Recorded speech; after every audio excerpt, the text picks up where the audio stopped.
mtani.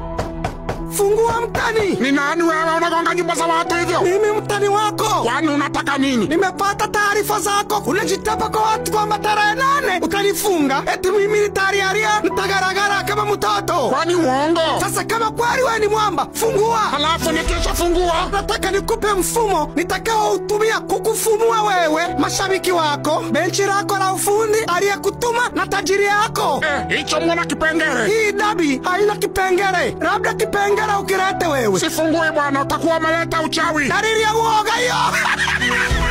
Dalili ya uoga mtani.